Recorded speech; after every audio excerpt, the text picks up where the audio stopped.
Hello students, welcome to your স্টাডিমেট।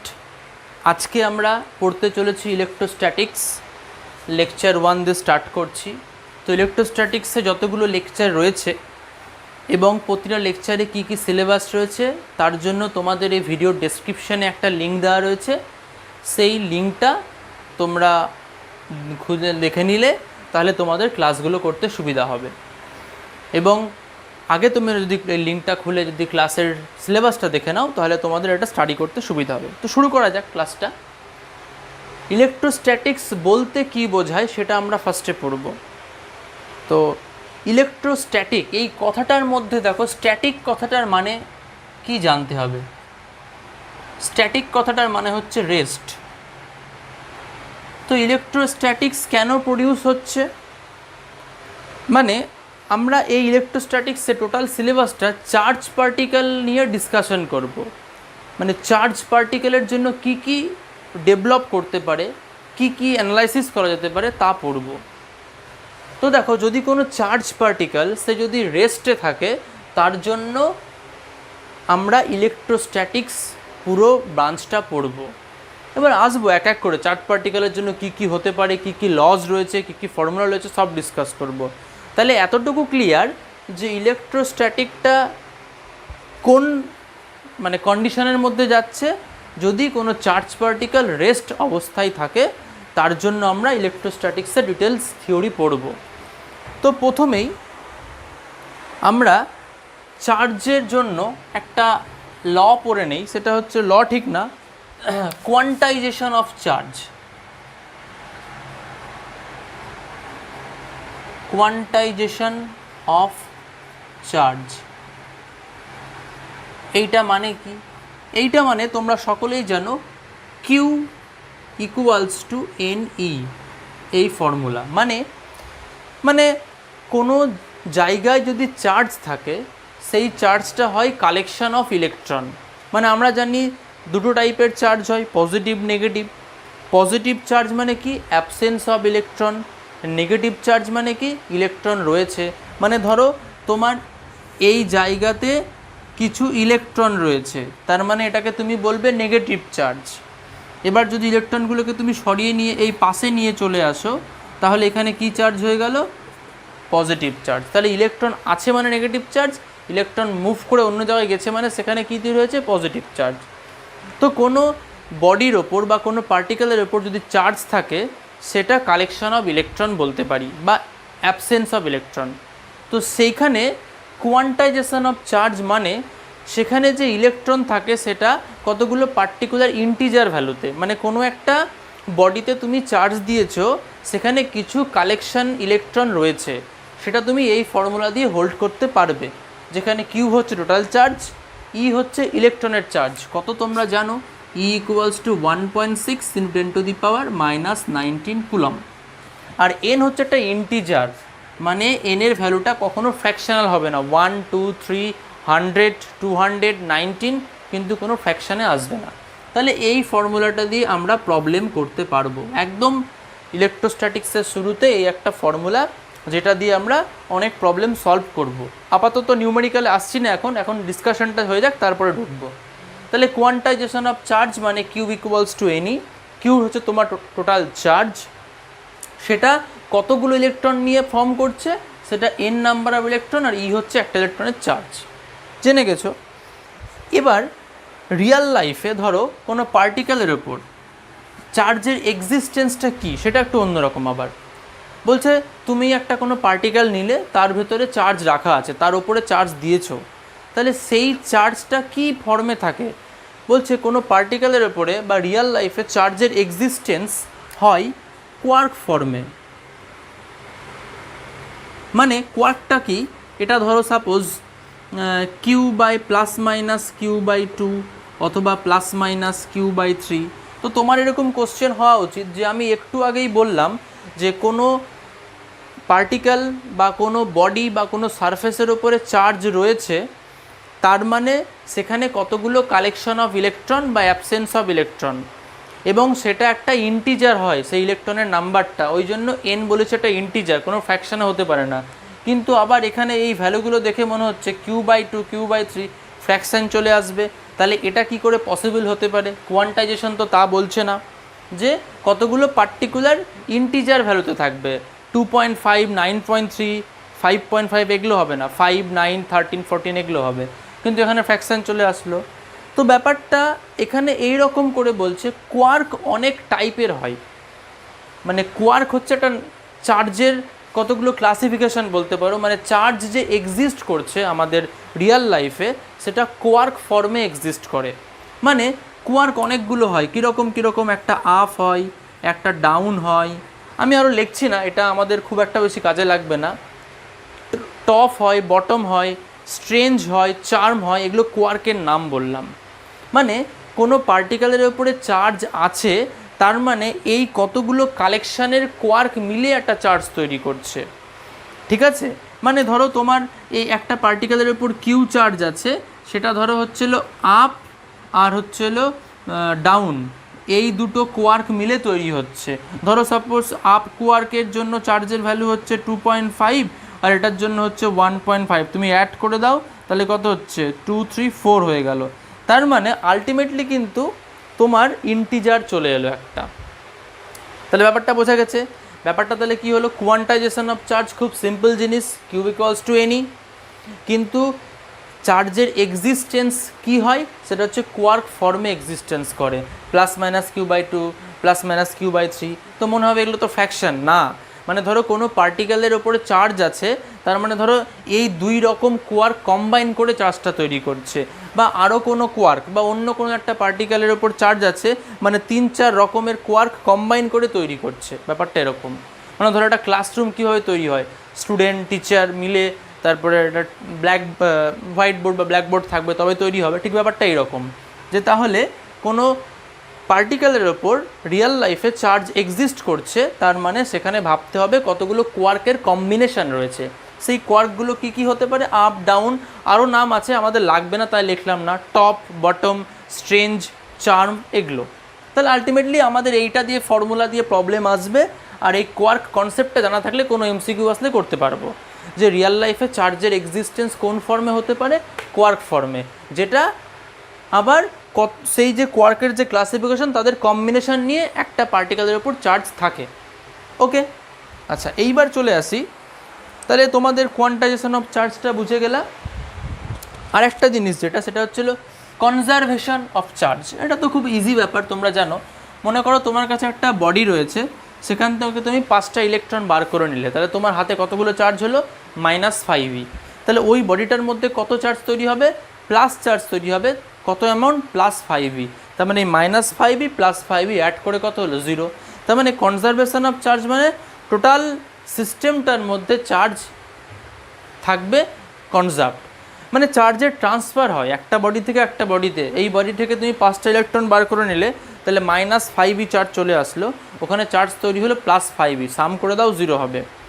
চার্জকে তুমি destroy করতে পারবে না বা প্রডিউস করতে পারবে না, খালি একটা ফর্ম থেকে আরেকটা ফর্মে ট্রান্সফার হবে, আর কিচ্ছু না।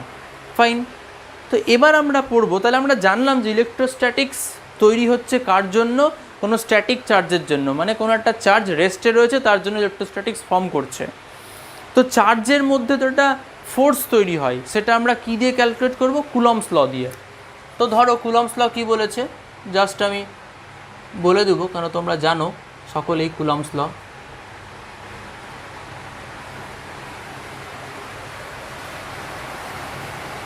ধরো F equals to 1/4πε0 into Q1 Q2/r², এটা হচ্ছে কুলম্বস ল।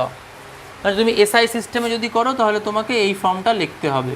সিজিএস সিস্টেমে হলে কুলম্বস ফোর্সটা কী হয়ে যায়, 1/k ইন্টু Q1 Q2/r², সকলেই জানো এটার ভেক্টর ফর্মটা। আচ্ছা আর একটা কথা বলে দিই, ফ্রি স্পেস হলে ε0 হবে, আর অন্য কোনো স্পেস হয়ে গেলে কী হবে, শুধু এপসাইলন হবে। এটা নিয়ে ডিটেলসে বলার দরকার নেই, তোমরা সকলেই জানো। একটা রিলেশন বলে দেই, সেটা হচ্ছে k ইকুয়ালস টু ε/ε0। খুব ভালো মতো মনে রাখবে, এই কেটাকে কি বলা হয়, কেটাকে বলা হয় ডাইলেকট্রিক কনস্ট্যান্ট। তবে ডাইলেকট্রিক কনস্ট্যান্ট নিয়ে আমরা ডিটেলস ডিসকাশন করবো একটা পরের ক্লাসে। তাহলে Coulomb's law simple, SI CGS, এটা হচ্ছে সিজিএস সিস্টেমে আর যদি তুমি এসআই সিস্টেমেরটা যদি ফ্রি স্পেস ছাড়া অন্য কোনো স্পেসে করো তাহলে এপসাইলন নটের ভ্যালুর জায়গায় কী হবে, এপসাইলন শুধু হয়ে যাবে। আর সিজিএস সিস্টেমে করলে 1/k ডাইলেকট্রিক কনস্ট্যান্ট। আর এদের মধ্যে একটা রিলেশন এইটা হোল্ড করে, জানো আমি বিশেষ কিছু বলবো না। এদের একটু ভেক্টর ফর্মটা বলে দেই, যে এফ ভেক্টর ইকুয়ালস টু কত হবে, 1/4 epsilon naught into Q1 Q2 by R square, একটা আর ক্যাপ হয়ে যাবে। বা এটাকে এইভাবেও লেখা যেতে পারে, F vector equal to 1/4 epsilon 0 Q1 Q2 by R cube into R vector. জানো তোমরা এটা সকলে যে আর ক্যাপ মানে কত হয়, আর ভেক্টর বাই মড আর। তাহলে আর ভেক্টর থাকলো, নিচে একটা হলো মড আর, ওই মড আর মানে তো আর, তাহলে এই আর স্কোয়ারের সঙ্গে গুণ করে দিলে আর কিউব হয়ে গেল। তাহলে এটা হচ্ছে কুলম্বস লর ভেক্টর ফর্ম। এবার আমরা এটাকে একটু ডিফারেন্টভাবে পড়বো, সেটা কি দেখো, জাস্ট এখানে আমরা অ্যাক্সিস এঁকেছি এক্স আর ওয়াই অ্যাক্সিস। ধরো দুটো চার্জ পার্টিকেল আছে, এখানে একটা আছে Q1 আর এখানে একটা আছে Q2। ওকে, ধরে নাও এর পজিশন ভেক্টর একটা আর এর পজিশন ভেক্টর একটা, এটা হচ্ছে R1 ভেক্টর আর এইটা হচ্ছে R2 ভেক্টর। আর ধরো এইটা কানেক্ট করা রয়েছে এইভাবে, এইটা ধরে নাও আর ভেক্টর। তাহলে বোঝা গেছে এটা অরিজিন। Q1 Q2 দুটো চার্জ রয়েছে, এটার position vector R1, position vector R2, তাদের মধ্যে ডিস্টেন্স R ভেক্টর। তো আমাকে বলেছে Q1 Q2-র মধ্যে ফোর্স কত, তুমি সিম্পলি লিখে দিবে F vector equals to 1/4 epsilon naught into Q1 into Q2 divided by R square into R cap. তো তুমি এই আর ক্যাপের ভ্যালুটা কী করে পাবে? তো দেখো এখানে একটা ট্রায়াঙ্গেল তৈরি হয়েছে না, ও এ বি, একটা ট্রায়াঙ্গেল।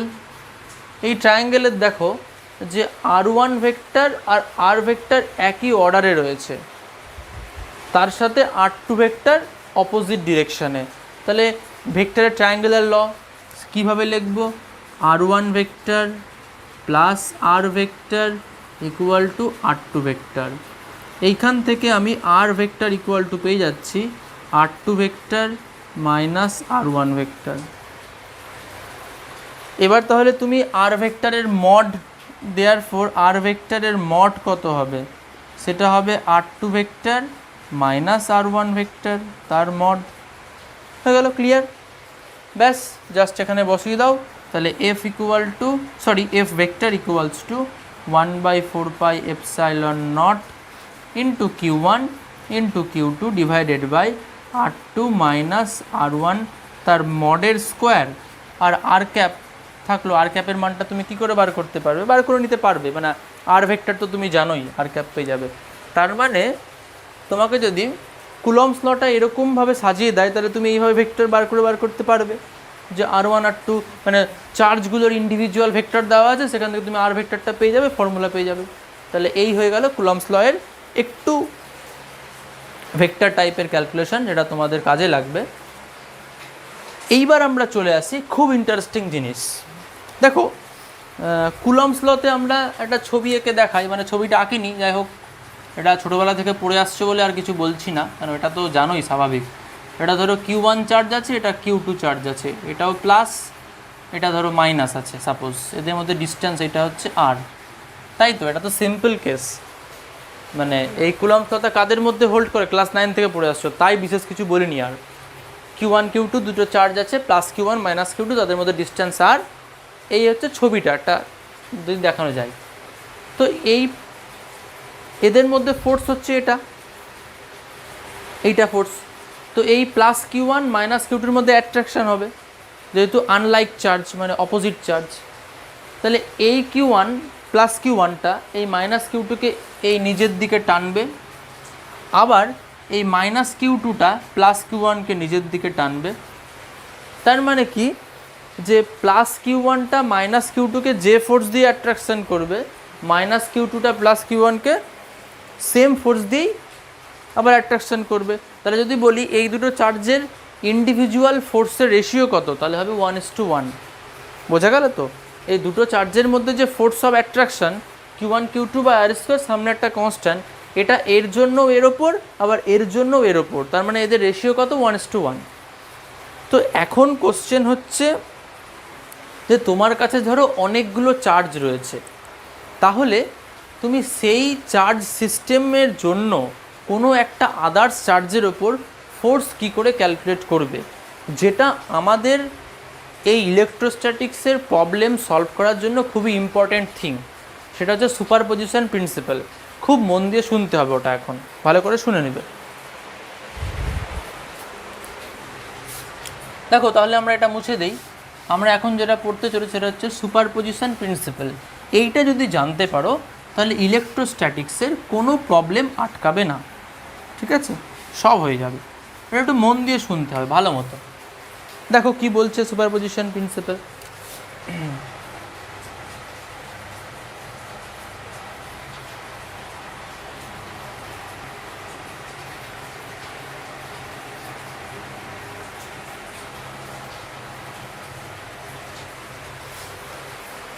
সুপারপজিশন প্রিন্সিপাল বলছে, ধরো তোমার কাছে এটা একটা প্লাস Q1 চার্জ, এটা একটা মাইনাস Q2 চার্জ, আর এটা একটা প্লাস Q3, তিনটে চার্জ রয়েছে। এটা একটা প্লাস Q চার্জ। বলেছে যে তোমার কাছে এই চারটে চার্জ আছে, plus Q1, minus Q2, plus Q3, plus Q। বলেছে প্লাস Q চার্জের ওপর ফোর্স ক্যালকুলেট করো। তো সুপারপজিশন প্রিন্সিপাল বলছে যে তুমি প্রত্যেকটার জন্য ইন্ডিভিজুয়ালি ফোর্স ক্যালকুলেট করো, করে নিয়ে রেজাল্টেন্ট করো। মানে দেখো ব্যাপারটা, তুমি যদি মাইনাস Q2-র সঙ্গে যখন প্লাস Q এর ফোর্স ক্যালকুলেট করবে, তাহলে এ নেগেটিভ এ পজিটিভ, তাহলে এরা অ্যাট্রাকশান করবে। কিন্তু এই দিকে আবার প্লাস Q1, ও তো একে অ্যাট্রাকশান করে কাছে টেনে নিতে পারে। তাহলে তুমি ডিস্টেন্সটাকে ঠিক থাকবে। ধরো এখান থেকে ডিস্টেন্স যা আছে তাতে এরা দুজন অ্যাট্রাকশান করবে, আবার হঠাৎ করে মাঝখান থেকে প্লাস Q1 একে আবার অ্যাট্রাকশান করার চেষ্টা করবে, এও আবার একে অ্যাট্রাকশান করার চেষ্টা করবে। মানে একটা হ্যাপাজার্ড ফোর্স কাজ হবে। তোমার মাথাটা খারাপ হয়ে যাবে যে কার সঙ্গে কার নিব, ডিস্টেন্সগুলো তো চেঞ্জ হয়ে যাচ্ছে, মানে একে অপরের সঙ্গে ইন্টারাকশান হচ্ছে। তো সুপারপজিশন প্রিন্সিপাল এই সমস্যাটা সমাধান করেছে। কিভাবে? বলছে খুব সিম্পল, তুমি যার ওপর ফোর্স ক্যালকুলেট করতে হবে, ধরো সাপোজ আমি প্লাস Q এর ওপর ফোর্স ক্যালকুলেট করবো, ইলেকট্রিক ফোর্স, যেটা কুলম্বস ল দিয়েই ক্যালকুলেট করা হয়। মনে রাখবে, চার্জের মধ্যে ইলেকট্রিক ফোর্স ক্যালকুলেট করা হয় কুলম্বস ল দিয়ে।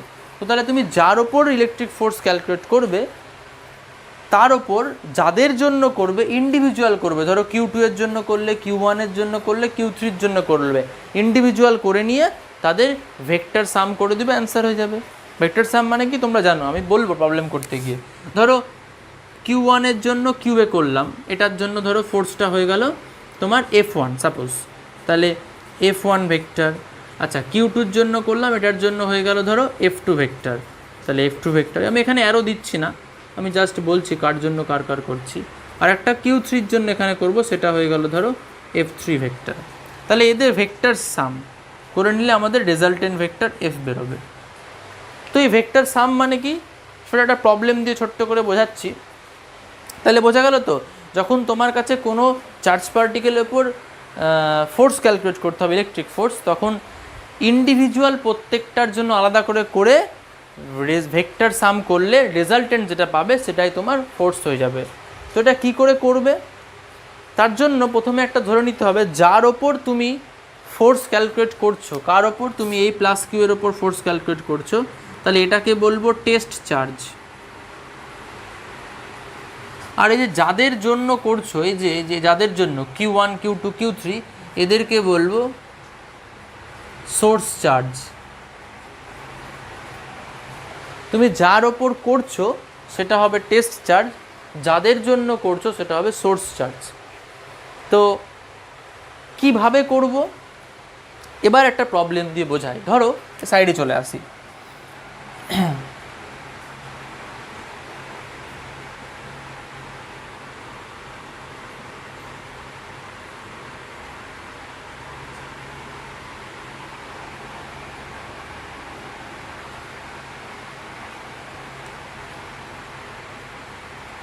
এই দেখো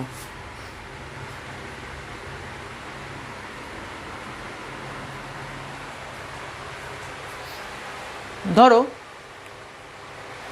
এই প্লাস কিউ এর ওপর ফোর্স ক্যালকুলেট করতে বলেছে, তাহলে প্লাস কিউটা হয়ে যাবে তোমার টেস্ট চার্জ। কাদের জন্য করতে বলেছে? -Q1 + Q2, তাহলে -Q1 + Q2 এরা হয়ে যাবে সোর্স চার্জ। মনে মনে থাকবে, ইন্ডিভিজুয়াল করে ভেক্টর সাম করতে হবে বা রেজাল্টেন্ট করতে হবে। তো ইন্ডিভিজুয়াল মানে একবার Q1 এর জন্য করব, একবার Q2 এর জন্য করব। ওকে, ধরো আমি Q1 এর জন্য করছি, তাহলে Q1 থেকে যার উপর করছি তার জন্য লাইন টেনে দিলাম। ক্লিয়ার? এইবার দেখো লাইনটা টেনে দেওয়ার পর এবার তুমি ভাবো যে -Q1 আর +Q এরা কি করে?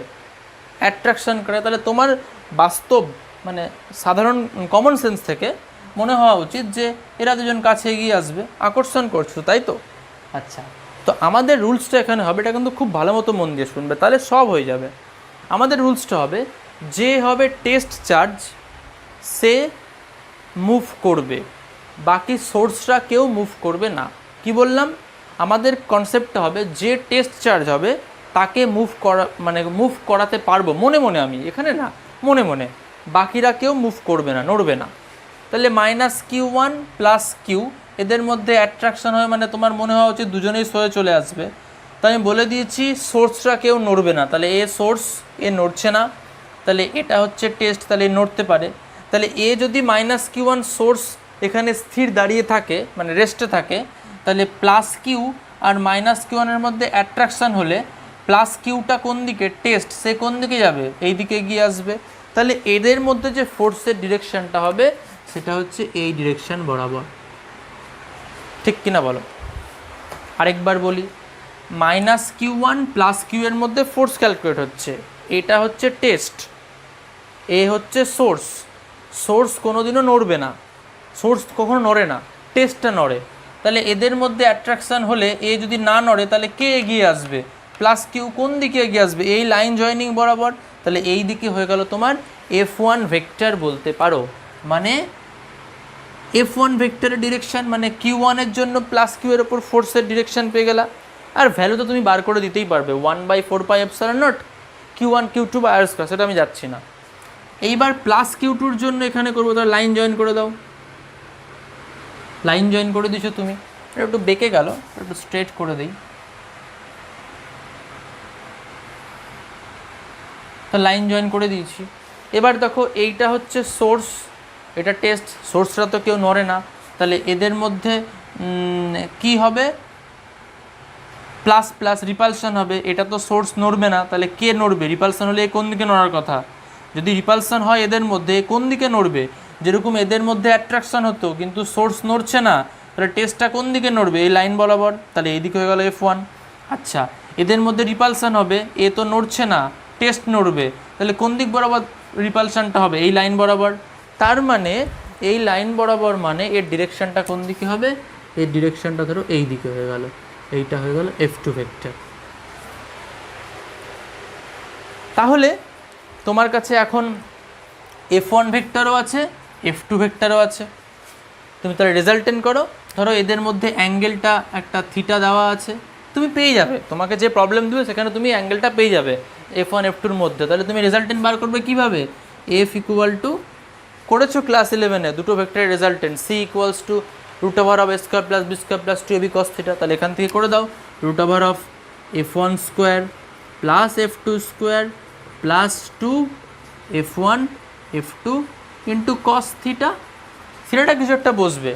এটা তো আমরা মানে বোঝানোর জন্য বললাম, প্রবলেমে খুব ইজি হয়ে যায় ব্যাপারগুলো। তাহলে এই হচ্ছে সুপারপজিশন প্রিন্সিপাল, এবং সুপারপজিশন প্রিন্সিপাল দিয়ে ট্রিক করে এই প্রবলেমগুলো এইভাবে সলভ করব। এই টেকনিকটা যদি মনে রাখো তাহলে ইলেকট্রোস্ট্যাটিক্সের কোনো প্রবলেম করতে সমস্যা হবে না, এটা ভালো মতো দেখতে হবে। ক্লিয়ার? এইবার আমরা নেক্সট চলে যাব। তাহলে আমরা পড়লাম কী কী জিনিস পড়েছি? আমরা পড়েছি হচ্ছে কুলম্বস ল পড়লাম। প্রথমে পড়লাম কোয়ান্টাইজেশন অফ চার্জ, কেন ইলেকট্রিক ফিল্ড তৈরি হচ্ছে, কার জন্য। তারপরে পড়লাম কুলম্বস ল। কুলম্বস ল থেকে পড়লাম হচ্ছিল সুপারপজিশন প্রিন্সিপাল দিয়ে কী করে ফোর্স ক্যালকুলেট করতে হয়। এবার একটু জানতে হবে ইলেকট্রিক ফিল্ড সম্বন্ধে। তোমরা জানো, তাও আমি একটু বলি, অল্প করে বলা উচিত। ইলেকট্রিক ফিল্ড, তো ইলেকট্রিক ফিল্ডটা কী টাইপের জিনিস, তোমরা যেহেতু বেসিকটা সকলেই পড়ে নিয়েছো, তাই আমরা ওটাকে বেস করে কি কি অ্যাডভান্স জিনিস করা যায়। তো ইলেকট্রিক ফিল্ড কী জিনিস, কীভাবে তৈরি হয় সকলেই জানো। যদি তোমার কাছে কোনো চার্জ পার্টিকেল থাকে তাহলে তার সারাউন্ডিংসে যে ফিল্ড তৈরি হবে তাকে বলা হচ্ছে ইলেকট্রিক ফিল্ড। এটা স্ট্যাটিক চার্জের জন্য, ইলেকট্রোস্ট্যাটিক্স পড়ছি মানে স্ট্যাটিক চার্জের জন্য তৈরি হবে। তাহলে স্ট্যাটিক চার্জ যেখানে থাকবে মানে যে চার্জটা রেস্টে আছে তার জন্য তার সারাউন্ডিংসে ইলেকট্রিক ফিল্ড তৈরি হবে। সেই ইলেকট্রিক ফিল্ডের ভ্যালু ক্যালকুলেট করব কি দিয়ে, তাই জন্য আমাদের পড়তে হবে electric field intensity. Electric field intensity সেটাকে আমরা ক্যাপিটাল ই ভেক্টর দিয়ে রিপ্রেজেন্ট করব। সেটা একটা ডেফিনেশন আছে, ছোটোবেলা থেকে পড়ে এসছো। কি ডেফিনেশন আমি একটু জাস্ট বলি, যে ইলেকট্রিক ফিল্ডের মধ্যে কোনো একটা পজিটিভ ইউনিট চার্জ রাখলে সেটা যে ফোর্স ফিল করে তাকেই ওই পয়েন্টের ইলেকট্রিক ফিল্ড ইন্টেন্সিটি বলে। মানে সাপোজ ধরো বলি, ধরো তোমার কাছে একটা প্লাস কিউ চার্জ রয়েছে, তাহলে এর জন্য আশেপাশে রিজিয়নে একটা ইলেকট্রিক ফিল্ড তৈরি হয়েছে। তুমি এখানে একটা আচ্ছা এরকমভাবে দায়ক দিলাম, গোল করেই ধরো না, এরকমভাবে সার্কেল করে ধরো। তাহলে তুমি এবার এখানে ইলেকট্রিক ফিল্ড বার করতে চাও, তো ইলেকট্রিক ফিল্ড তো ক্যালকুলেট করা যাবে না। এই যে বলি না যে লাইট আসছে বা আমি কথা বলছি, সাউন্ড শুনতে পাচ্ছ, ধরো আমার সাউন্ড আর পাশে আরেকজন ব্যক্তি কথা বলছে, বললাম কার সাউন্ড বেশি, কী দিয়ে মাপবা? ইন্টেন্সিটি। সেই রকম ইলেকট্রিক ফিল্ড এখানে বার করতে চাও তাহলে তোমাকে মাপতে হবে ইলেকট্রিক ফিল্ড ইন্টেন্সিটি। মাপার প্রসেস কি, এখানে একটা +1 চার্জ বসাবো, তারপরে এদের মধ্যে ফোর্স ক্যালকুলেট করবো, ব্যাস তাহলেই হয়ে যাবে। তাহলে কিউ ইন্টু 1/r², এই ডিস্টেন্সটা যদি r² হয় তাহলে সেটা r² হয়ে যাবে। বুঝতে পারলে তো? তাহলে কোনো জায়গাতে ইলেকট্রিক ফিল্ড ক্যালকুলেট করতে গেলে আমাকে কি করতে হবে, সেখানে +1 চার্জ বসাবো, তারপরে তাদের মধ্যে ফোর্স। এবার ফোর্স মানে কি, Q1 Q2/r², সামনে তো কনস্ট্যান্ট আছে, তো Q1টা কিউ আর Q2টা তো 1, তাহলে লেখার দরকার নাই।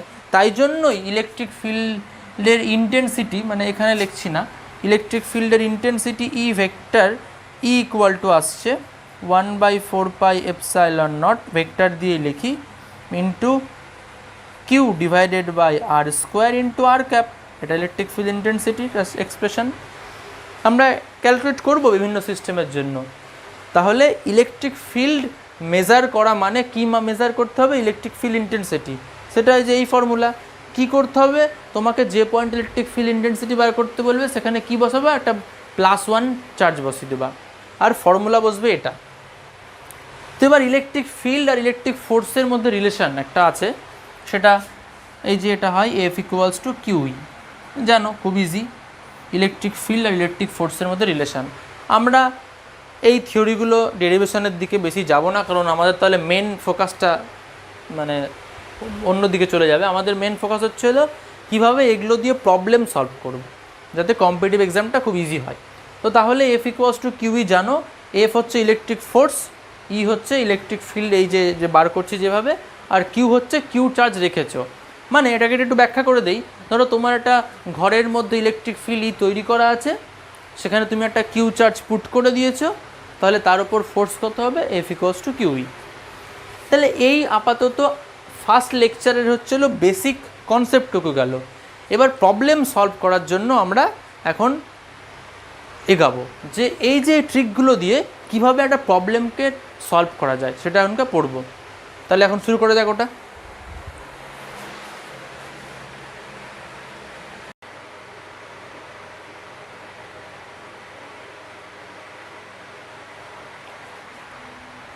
তাহলে এখন আমরা চলে আসি নিউমেরিক্যাল প্রবলেমের দিকে। দেখো তাহলে 1 নম্বর এক্সাম্পল করা যাক। এটা এক্সাম্পল 1 বলছি, এক্সাম্পল 1 দিয়ে স্টার্ট করছি।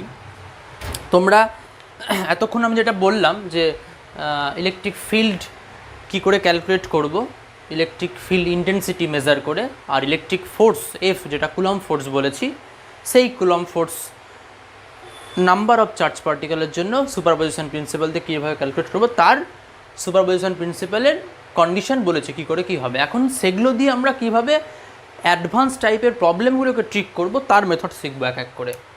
তো তো এক্সাম্পল ওয়ানে ধরো একটা স্কোয়ার রয়েছে, আমি এখানে ডিটেল ক্যালকুলেশন করব না, আমি তোমাদেরকে ট্রিকগুলো শেখাবো কীভাবে করবে। এখানে একটা স্কোয়ার রয়েছে, এই স্কোয়ারের ধরো এইখানে 4টা কর্নারে মধ্যে 3টা কর্নারে ধরো এইখানে প্লাস Q1 আছে, এখানে মাইনাস Q2 আছে, আর এখানে প্লাস Q2 আছে, Q3 আছে, আর এইখানে ধরো একটা চার্জ আছে, সেটা হচ্ছে প্লাস কিউ। তো কোশ্চেনে বলেছে যে নামগুলো দিয়ে দেই, এ, এটা হচ্ছে বি, এটা হচ্ছে সি, এটা হচ্ছে ডি। এই 4টে যে পয়েন্ট দেখতে পাচ্ছ এ বি সি ডি, খুব ইজিলি দেখতে পাচ্ছ 4টে পয়েন্ট। আমাকে বলেছে প্লাস কিউ চার্জের উপর ইলেকট্রিক ফোর্স কত, এফ বার করতে বলেছে। তাহলে আমি কি করে বার করব? কোশ্চেনটা বুঝতেই পারছো, প্লাস কিউ চার্জের উপর ইলেকট্রিক ফোর্স, আমি লিখছি না, এটা একটু মনে করে নাও। যখন তোমাদের WPP যাবে সেখানে প্রবলেম থাকবে, তখন এগুলো মেথড অ্যাপ্লাই করে সলভ করবে। তাহলে কি বললাম, প্লাস কিউ চার্জের ওপর ফোর্স কত সেটা ক্যালকুলেট করতে হবে। ওকে, কি করে ক্যালকুলেট করব? ওই যে সুপারপজিশন প্রিন্সিপাল বলেছি। তাহলে প্লাস কিউ চার্জের উপর ফোর্স ক্যালকুলেট করতে বলেছি, তার মানে এটা কি চার্জ হবে? Test charge. কাদের জন্য করছি? Plus Q1 minus Q2 plus Q3, তাহলে এরা সবাই কি সোর্স চার্জ। তো ইন্ডিভিজুয়াল করে ভেক্টর সাম। তো প্রথমে প্লাস কিউ, এটা দেখো ভালো মতো মন দিয়ে দেখবে। প্রথমে প্লাস Q1 আর প্লাস কিউ, এদের মধ্যে কি হবে? রিপালশন হবে, মানে একই সেম চার্জ রয়েছে, পজিটিভ দুটোই, তাহলে রিপালশন হয়ে এরকম হয়ে যাওয়ার কথা। কিন্তু আমাদের তো এই সোর্স চার্জটা কোনো দিন মুভমেন্ট হয় না, তাহলে টেস্ট চার্জটার মুভমেন্ট হবে। তাহলে এই যদি স্টিল থাকে, মানে রেস্ট থাকে, মানে এখানটা যদি মুভ না করে, আর এই যদি এখানে থাকে, তাহলে যদি এদের রিপালশন হয়, তাহলে অ্যাকচুয়ালি রিপালশনটা কোন ডিরেকশন হবে? এদের লাইন জয়েনিং বরাবর। তার মানে আমি বলে দিতে পারি যে F1 ফোর্সের ডিরেকশনটা এই ডিরেকশানে হবে। দিস ইজ F1 বলছি না, এটা হচ্ছে বলে দিচ্ছি এফ বিসি না, এফ হচ্ছে FB না, আমি কোন পয়েন্টে বার করছি ফোর্স, মানে প্লাস কিউ এর ওপর ফোর্স বার করছি, কার জন্য? সি এর জন্য, তাহলে এটা FC বলছি। যাদের জন্য বার করবো তাদের নাম দেবো, FCর জন্য ফোর্স পেলাম। এটা ক্লিয়ার তো? ব্যাপারটা বুঝতে পেরেছো তো? প্লাস কিউ এর ওপর ফোর্স ক্যালকুলেট করবো, তাহলে এটা হবে আমাদের টেস্ট চার্জ। টেস্ট চার্জের মুভমেন্ট আমরা ভাবতে পারি, তাহলে এটা সোর্স। তাহলে এই plus Q1 plus Q repulsion করার কথা, কিন্তু এ তো মুভ করছে না, তাহলে একে রিপালশন করবে কোন ডিরেকশনে? লাইন জয়েনিং বরাবর, এইদিকে। তাহলে এই দিকে হয়ে গেল FC, মানে সি এর জন্য ফোর্স পেয়েছি। আচ্ছা, মাইনাস Q2 আর প্লাস কিউ, এদের মধ্যে কি হবে? মাইনাস প্লাস অ্যাট্রাকশন হওয়ার কথা, এই লাইন জয়েন বরাবর। কোন লাইন জয়েন বরাবর? এই লাইন জয়েন বরাবর। কিন্তু এখানে এটা সোর্স, তাহলে এ মুভ করবে না, এটার সঙ্গে অ্যাট্রাকশান হবে, প্লাস এটা মাইনাস, এটা প্লাস অ্যাট্রাকশান হবে। এ যদি মুভ না করে তাহলে এ কাছের দিকে এগিয়ে আসবে। তার মানে এটার জন্য যে ফোর্স অ্যাপ্লাই হবে এর জন্য, সেটা হচ্ছে এই ডিরেকশান বরাবর। এটাকে আমরা বলে দিচ্ছি ধরো এফ, কার জন্য? ডি এর জন্য, তাহলে FD বলছি। ক্লিয়ার? এবার এই চার্জের জন্য এটা প্লাস, এটাও প্লাস, রিপালশন হওয়ার কথা, কিন্তু এটা সোর্স, এ দাঁড়িয়ে থাকবে, এটা টেস্ট, এ মুভ করবে, রিপালশন হওয়া মানে কি? এই লাইন জয়েন বরাবর চলে যাবে। তার মানে এই ডিরেকশানে তোমার হয়ে যাচ্ছে হচ্ছে এফ এর জন্য, তাহলে FA। তাহলে 3টে ফোর্সের ডিরেকশন পেয়ে গেছি। ক্লিয়ার? আমি এটা আরেকবার বলতে পারি, কারণ এটার উপর বেস করে সমস্ত প্রবলেম হবে। তো প্লাস কিউ এর ওপর ফোর্স ক্যালকুলেট করতে বলেছে, that means it is test charge. কাদের জন্য বলেছে? Plus Q1 minus Q2 plus Q3, সকলেই কি হবে? All of source charge. তাহলে এবার ইন্ডিভিজুয়ালি ভাববো, plus Q1 plus Q repulsion হবে, সেম প্লাস প্লাস রিপালশন হয়, অর মাইনাস মাইনাস রিপালশন হয়, সেম লাইক চার্জেস যেহেতু। তো এ তো মুভ করবে না, এ মুভ করবে, তাহলে এই লাইন জয়েন বরাবর এই দিকে ধাক্কা মারছে, তার মানে এই দিকে হয়ে গেল এর জন্য ফোর্স। এর নাম যেহেতু সি, তাই FC দিয়েছি। Minus Q plus Q attraction হওয়ার কথা, এ তো মুভ করবে না, সোর্স যেহেতু, টেস্ট মুভ করবে, তাহলে অ্যাট্রাকশানটা লাইন জয়েন বরাবর হবে। যা হবে রিপালশন আর অ্যাট্রাকশান ওদের লাইন জয়েন বরাবর। তাহলে যেহেতু অ্যাট্রাকশান হচ্ছে, এ সরে আসবে, তাই জন্য এখান থেকে মানে তোমাকে ভাবতে হবে এটার সঙ্গে এটার রিপালশন হবে, এ তো মুভ করছে না, তাহলে কে মুভ করবে, প্লাস কিউ, তাহলে ফোর্সের ডিরেকশনটা এই দিকে হবে ওই লাইন জয়েন বরাবর। এটার সঙ্গে এটার অ্যাট্রাকশন হচ্ছে, এ তো মুভ করছে না, তাহলে এ মুভ করবে কোন দিকে, এই লাইন জয়েন বরাবর, তাহলে এই দিকে হবে ফোর্সের ডিরেকশন। ঠিক সিমিলারলি প্লাস কিউ রিপালশন করবে, এ তো মুভ করছে না, তাহলে এ মুভ করবে কোন দিক বরাবর, এই দিক বরাবর, তাহলে লাইন জয়েন বরাবর। ওকে, মানে একটা চার্জ অপর চার্জকে, টেস্ট চার্জটাকে ওই সোর্স চার্জটা কী করবে, অ্যাট্রাকশন করবে না রিপালশন করবে। অ্যাট্রাকশন করলে ওইখান থেকে ওর দিকে ডিরেকশন হবে, আর রিপালশন করলে ওইখান থেকে ওর বাইরের দিকে ডিরেকশন হবে। তাই করেছি, যেরকম এ রিপালশন করছে তাহলে দূরে পাঠাবে, তাই ওখান থেকে ডিরেকশনটা বাইরের দিকে হলো। যেরকম একে অ্যাট্রাকশন করছে তাহলে কাছে টানবে, তাই ওখান থেকে ডিরেকশনটা বাইরের দিকে হলো। অলওয়েজ ডিরেকশন কিন্তু যার ওপর তুমি ফোর্স ক্যালকুলেট করছো তার থেকেই ডিরেকশনগুলো দেখাতে হবে। ক্লিয়ার? তাও লেকচারটা কমপ্লিট করার পর তোমাদের কোনো কোশ্চেন থাকলে সেখানে কমেন্ট করবে, আমি জানাবো। ধরো এই লেকচারটা তোমরা দেখলে তোমাদের মনে হলো যে এখানে এইটাটা সমস্যা হচ্ছে বা কোনো সমস্যা হচ্ছে, তোমরা ওই ভিডিও লেকচারের নিচে কমেন্ট আছে, কমেন্টটা করে দিবে, তাহলে পরে এটা নিয়ে একটু ডিসকাস করা যাবে, সকলে তারা দেখতে পাবে, ব্যাপারটা সকলেরই ক্লিয়ার হবে। ওকে, এছাড়া তো আমরা ক্লাসে ডিসকাস করবই, কোনো ডাউট থাকলে ডাউট ক্লাসে। তাছাড়াও ডাউট ক্লাসে ডিসকাস করা ছাড়াও ধরো লেকচারটা দেখলে এই জায়গাটা একটা কনফিউশন থাকলো, তখন ছোট্ট করে নিচে একটা কমেন্ট লিখে দিবে যে এরকম আছে, সকলেই লিখবে যার যেটা সমস্যা। তাহলে এই কমেন্টগুলো দেখলে পরে ডাউট ক্লাসে ডিসকাস করতে সুবিধা হবে, বা অন্যদেরও ব্যাপারটা জানতে হবে যে হ্যাঁ অন্যদের হয়তো মনে কোশ্চেন হয়নি, এটা হতে পারে, তাদের কোশ্চেন মনে রাখতে পারে আর হতে পারে। এছাড়া ডাউট ক্লাসে আমরা এই মানে ডাউটগুলো ক্লিয়ার করবই। তো যাকগে মোটামুটি ক্লিয়ার। তো তাহলে এখন তিনটে ফোর্স আছে, এফএ, এফডি আর এফসি।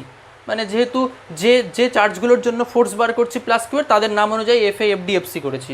এফসি এর জন্য করেছি বলে এখানে এফসি দিয়েছি, ডি এর জন্য করেছি বলে এদিকে এফডি দিয়েছি, এর জন্য করেছি বলে এফএ দিয়েছি। এবার এদের রেজাল্টেন্ট করব, সিম্পল প্রসেস। এবার তোমাকে যদি বলি যে এফএ, এফসি আর এফডির ভ্যালু কত হবে, তুমি বার করতে পারবে না? ইজিলি পারবে। কীভাবে? এই যে দেখো এফএ কত হবে, ধরো এটা একটা স্কোয়ার, প্রত্যেকটার সাইড হচ্ছে এ, তাহলে এফএ কত হবে 1/, আমি এসআই সিস্টেমেই ফ্রি স্পেস ধরে করছি, 1/4 এপসাইলন নট। এফএ মানে হচ্ছিল এর সাথে এর, মানে Q3 সাথে কিউ, তাহলে Q3 into Q divided by distance A square. ব্যাস, আমি তো ম্যাগনিটিউড বার করছি, ডিরেকশন তো বার করে নিয়েছি কোন দিকে আছে, এখানে আর ডিরেকশনের কথা লেখার দরকার না, ডিরেকশন তো বার করে নিয়েছি। ঠিক আছে, এবার একটা কথা, খুব ইম্পর্টেন্ট কথা মনে রাখবে, ইলেকট্রোস্ট্যাটিককে যখন আমরা ইলেকট্রিক ফোর্স, মানে এফটাকে তো ইলেকট্রিক ফোর্স বলছি। দেখো আমরা থিওরি যখন ঠিক এই নিউমেরিক্যাল শুরু করার আগে, এক্সাম্পল 1 শুরু করার আগে বলেছি যে আমরা চার্জ পার্টিকেলের মধ্যে যে ফোর্স অফ অ্যাট্রাকশন হয় সেটা কুলম ফোর্স এফ দিয়ে ডিফাইন করেছি। This is electric force. আর ইলেকট্রিক ফিল্ড যে জেনারেট হয় সেই ইলেকট্রিক ফিল্ডকে মেজার করতে গিয়ে আমরা কী পড়েছি, ইলেকট্রিক ফিল্ড মানে ফোর্সও ভেক্টর কোয়ান্টিটি, ইলেকট্রিক ফিল্ডও vector quantity, both are vector quantity. তো এদের নিয়ে যখন ইলেকট্রিক ফিল্ড বা ইলেকট্রিক ফোর্স ক্যালকুলেট করব, যে চার্জের জন্যই হোক না কিন্তু চার্জের সাইন কিন্তু অ্যাকসেপ্ট হয় না এখানটায়। দেখো এখানে তোমার মনে হচ্ছে প্লাস প্লাস দুটোই আছে, প্লাস প্লাস নিব, ধরো এটার সঙ্গে যখন করব, মানে এই ডি পয়েন্টের সঙ্গে যখন করব, তাহলে -Q2 আর প্লাস কিউ, তাহলে মাইনাস তোমার না মনে হবে, নেব না। আমরা ফোর্স ক্যালকুলেট করার সময়, মানে ইলেকট্রিক ফোর্স ক্যালকুলেট করার সময় বা ইলেকট্রিক ফিল্ড ক্যালকুলেট করার সময় কখনোই কিন্তু সাইন কনসিডার করবো না। কারণটা কি? কারণটা সাইন কনসিডার করে তো আমি তো ডিরেকশন পেয়েই গেছি, তাহলে আবার সাইন নিলে ভুল হয়ে যাবে। ওকে, তাহলে আমি জাস্ট ভ্যালুগুলো লিখবো, সাইন কোনোদিনও কনসিডার করবোই না। সাইন কনসিডার করতে হবে অবভিয়াসলি, কিন্তু কি ডিরেকশন দেখার জন্য। ডিরেকশন দেখে নিয়েছো, সাইনকে ভুলে যাও, জাস্ট ভ্যালু লেখো, তাহলে হয়ে গেল 1/4 epsilon not Q3Q by square. এবার আমি বার করি এফডি, তাহলে 1/4 এপসাইলন নট এফডি কত হবে, -Q2 আর কিউ এর মধ্যে হচ্ছে, তাহলে মাইনাস তো কিচ্ছু নেবো না, মাইনাস প্লাস, তাহলে জাস্ট Q2 ইন্টু কিউ, আর এদের মধ্যে ডিস্টেন্সটা কত হবে, এটা তো কত হয়, এটাকে কি বলা হয়, এই ডি থেকে এই ডি পর্যন্ত ডিস্টেন্স, মানে দুটো ভার্টেক্সের মধ্যে স্কোয়ারের ডিস্টেন্স, ডায়াগোনাল ডিস্টেন্স কত হয়, যাকে কর্ণ বলে, ডায়াগোনাল ডিস্টেন্সটা হয় সাইড ইন্টু √2, সাইড কত এ ইন্টু √2, তাহলে এ ইন্টু √2 তার হোল স্কোয়ার, কমপ্লিট। করে নিবে এটা। আর এফসি যদি বার করতে চাও, এফসিটাও হয়ে যাবে ইজিলি, ওই একই ফর্মুলা 1/4 এপসাইলন নট এফসি মানে হচ্ছে, না সরি আমি ভুল বলেছিলাম, এটা না লিখেছি ঠিকই, একটু দেখানোর সময় হয়তো হাত দিয়ে ভুল দেখেছিলাম, কিন্তু লিখেছি ঠিকই। এফ এ দেখো Q3 করেছি, আর এফসি মানে Q1 আর Q, তাহলে Q1 into Q divided by distance A square. দেখো কোনো কনফিউশন নেই, যা যা ভ্যালু যেখানে বলেছে তাই নিয়েছি। তাহলে ফোর্স বেরিয়ে গেছে, F A F D F C complete, কোনো প্রবলেম নেই। এবার রেজাল্টেন্ট করতে হবে। তো তিনটা ভেক্টরের রেজাল্টেন্ট কী করে করবে? একসাথে করতে পারবো না, দুটো দুটো করে করবো, সিম্পল ট্রিক। তাহলে প্রথমে এফ এ আর এফ সি করি, তারপরে দেখছি। তো এফ এ এফ সি কী করে করবো? দেখো তোমার কাছে এই যে এটা হচ্ছে এফ এ আর এটা হচ্ছে এফ সি, এই দুটো রেজাল্টেন্ট করি। কী করে বার করবো? রেজাল্টেন্টের ফর্মুলা, ধরো এফ এ আর F C resultant F dashed ধরে নিলাম, সাপোজ ধরছি, আমি থার্ড এফ ডিটাকে পরে ভাবছি, এফ এ আর এফ সি থেকে রেজাল্টেন্ট করি। কেন? তুমি বলবে স্যার কেন এই দুটোকে করলেন, এটাকে কেন করলেন না? কারণ হচ্ছে এদের মধ্যে অ্যাঙ্গেলটা আমরা জানি, খুব ইজিলি জানতে পারবো, 90 ডিগ্রি, খুব ইজি হবে। তাই যে অ্যাঙ্গেলগুলো আমরা খুব ওয়েল নোন জানতে পারবো তাদের রেজাল্টেন্টটা আগে করব। তাহলে এফ ড্যাশটা বলছি, এফ এ আর এফ সি রেজাল্টেন্ট কী হবে? Root over of F A square plus F C square plus 2 F A into F C into কী হবে? cos 90। তো cos 90 কী হয়? cos 90 তো 0 হয়, তাহলে বাদ চলে গেল, লেখার দরকারই নাই। তাহলে শুধু হয়ে গেল F A square plus F C square. তো এটা আমি আর ক্যালকুলেশনে এখন যাব না, আমি তো জাস্ট ট্রিক শেখাচ্ছি। তাহলে এফ এফ সি রেজাল্টেন্ট বেরিয়ে গেল। এবার এফ এ আর এফ সি রেজাল্টেন্ট কোন ডিরেকশনে হবে সেটা একটু জানতে হবে। সেটা কি করে জানবো? ডিরেকশন কি করে জানবো? তো যদি খুব কঠিন প্রবলেম না হয় তাহলে ডিরেকশনটা বার করা খুব ইজি হয়। কীরকম? দেখো তোমাকে এফ এ আর এফ সির ভ্যালু কিন্তু একই বেরিয়েছে, তুমি একটু এদিকে তাকাও। দেখো এফ এর ভ্যালুটা কত বেরিয়েছে? 1/4 পাই এপসাইলন নট। না এক নেই এখানটায়, না এক নেই, শুধু এখানে Q3 আছে, এখানে Q1 আছে। তাকাও একটু, মানে ফর্মটা একই কিন্তু একটু আলাদা আছে, এক নেই, সরি আমি ভুল বললাম। এফ এ আর এফ সির ভ্যালুটা কিন্তু এক নেই। কীরকম আছে দেখো, এফ এতে 1/4 পাই এপসাইলন নট, এফ সিতেও 1/4 পাই এপসাইলন নট, নিচে এ স্কোয়ার, এখানেও এ স্কোয়ার, এখানেও কিউ, এখানেও কিউ, এখানে Q3, এখানে Q1। সাপোজ যদি এরকম হয়ে যায় কোনো ক্ষেত্রে Q1 আর Q3 ইকুয়াল, তখন তো তুমি বলতে পারো therefore F A equal to F C, তখন তো তুমি বলতেই পারো। আচ্ছা, যদি এই কন্ডিশন হয়ে যায় তখন মনে রাখবে, যদি দুটো ভেক্টর পারপেন্ডিকুলার থাকে, ইচ আদার পারপেন্ডিকুলার হয়, যদি দুটো ভেক্টর দেখতে পাচ্ছ, একটা এই দিকে আর একটা হচ্ছে এই দিকে, এবং তাদের যদি ভ্যালু এক হয়, মানে এফ এ আর এফ সির ভ্যালু যদি এক হয়, তাহলে তাদের রেজাল্টেন্টটা তুমি মনে রাখবে অলওয়েজ কি কোন দিকে হবে? অলওয়েজ এই ডিরেকশানে, মাঝখান দিয়ে, একদম মিডিল দিয়ে যাবে, এই ডিরেকশানে হবে, যেটা আমি এফ ড্যাশ নাম দিয়েছি। কিন্তু যদি ইকুয়াল না হয় তাহলে কি করবে? তাই তো তোমাদের কোশ্চেনটা এটাই, যে ঠিক আছে এখানে Q3 আর Q1 তো ইকুয়াল, that means F A F C equal, তাহলে এদের রেজাল্টেন্টের ডিরেকশন কোন দিকে হবে? দুটোর একদম মিডিল দিয়ে। কিন্তু যদি ইকুয়াল না হয় তাহলে কি করবে? তাহলে কীরকম হবে? তাহলে মিডিল দিয়ে যাবে না, একটু বেঁকে যেতে পারে, বা এরকম হতে পারে, কোনো একটা হবে। তখন তোমাকে রেজাল্টেন্টের ডিরেকশন বার করতে হবে।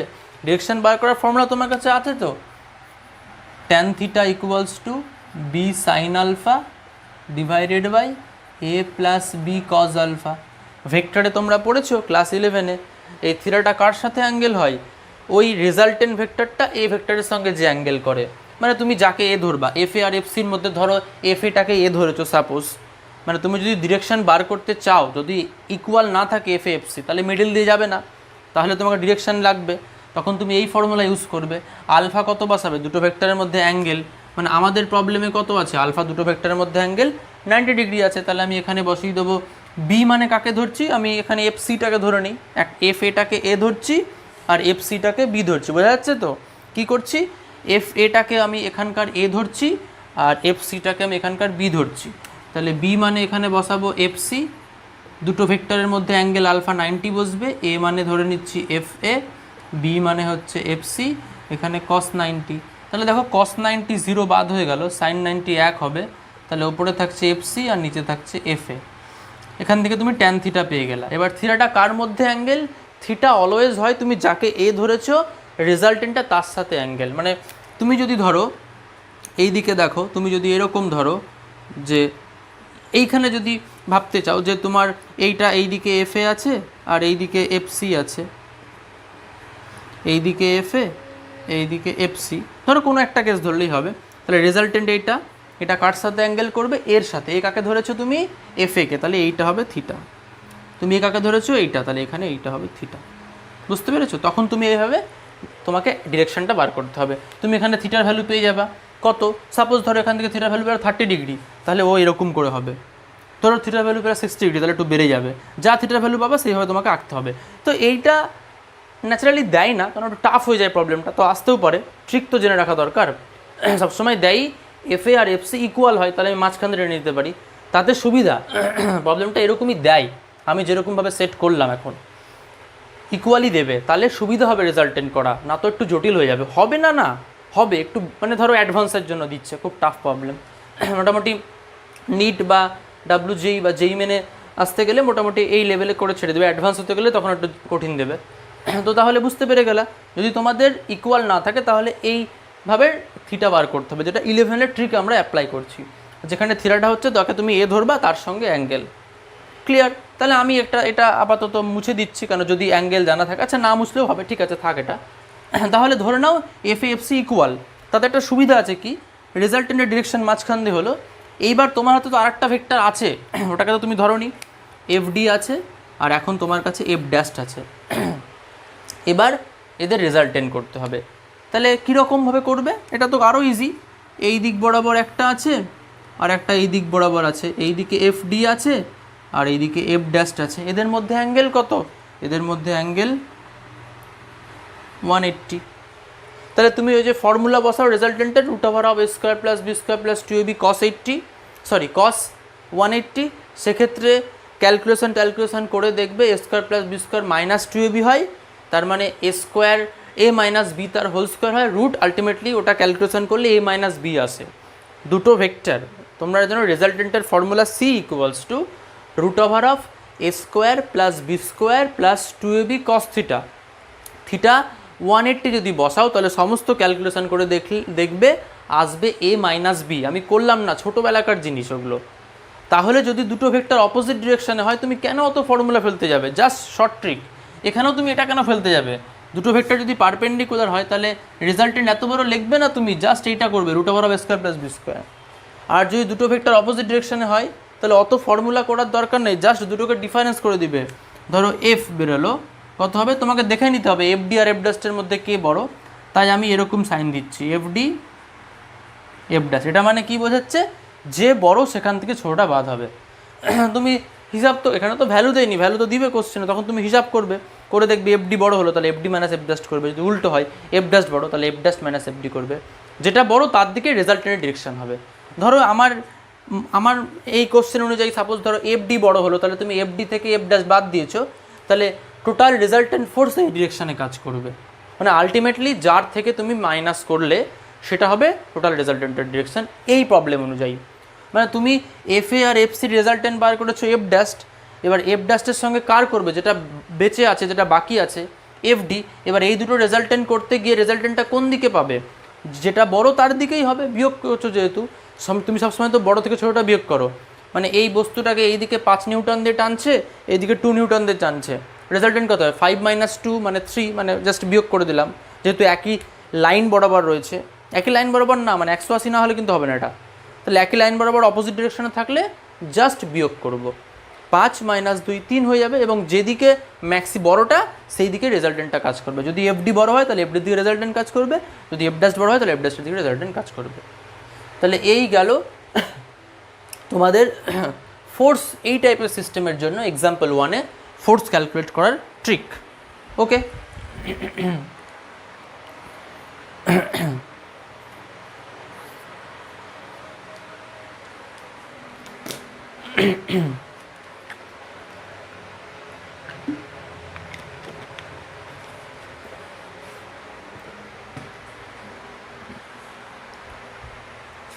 তো এইবার ধরো প্রবলেমটা যদি এরকম হয়ে যায়, ছোট্ট করে বলে দিলেই হবে। যদি ধরো আমাকে এটা মুছে দেই, এগুলো এটা বুঝে গেছো তোমরা।